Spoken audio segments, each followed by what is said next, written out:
Well, the spotlight is on water scarcity in the country, while surrounding areas in Johannesburg experience water interruptions due to City Power's maintenance at Randwater's Eikenhof pump station.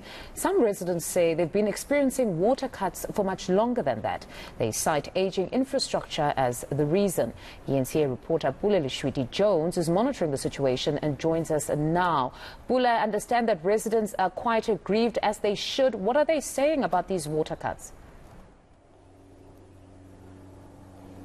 Well, yes, if you remember earlier on, we were actually at a station where some of the residents were collecting water from Jojo tanks in Melville due to the maintenance happening on 1B transformer that was taking place from 6 to 3:30. We know that on the 5th of March there will be another one on the 2B transformer. That will be a maintenance plan taking place to try and ensure that they can fix the infrastructure. But a key highlight from the National Water Summit today, the Minister of Water and Sanitation, of course, Mkhunu, raising one of those problems, saying that municipalities are complaining of the aging infrastructure that's disrupting water supply in some of these municipalities. Well, we got a case study here. We're going to be talking to one of the residents at Dale Cross who actually told us that they've been experiencing water problems since about last year in October, around December as well. And now this is what we're seeing just behind me. If you can see this water flowing all the way from the damaged pipe coming down on my side.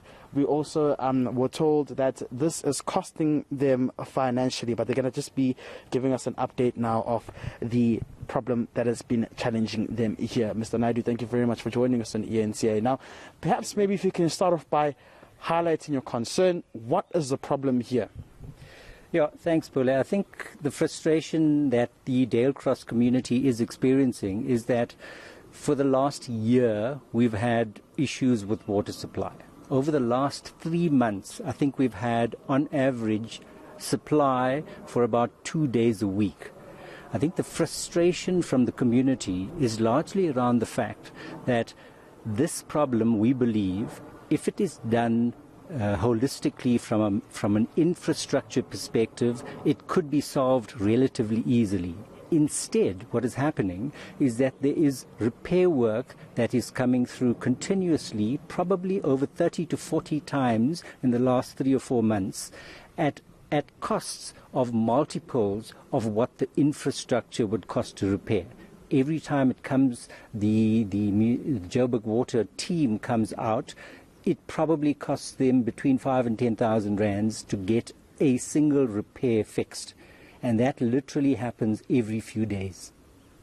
Let's talk about how this is costing you financially, personally, as well as a homeowner or as a resident in this area as well. How has that impacted you?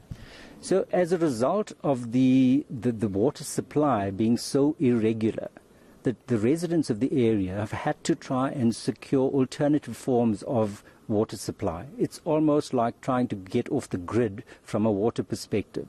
It's around putting in Jojo tanks. It's about buying drinking water, which you would expect to come from the taps.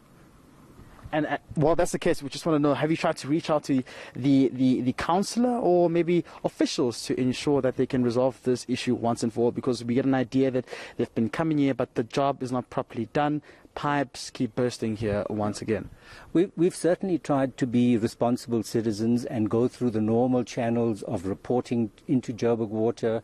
We've even tried escalation via the newly appointed councillor. The reality is, because the root cause is not being addressed, that is the aging infrastructure, the continual repair is like putting Band-Aid instead of trying to fix the root cause of the problem.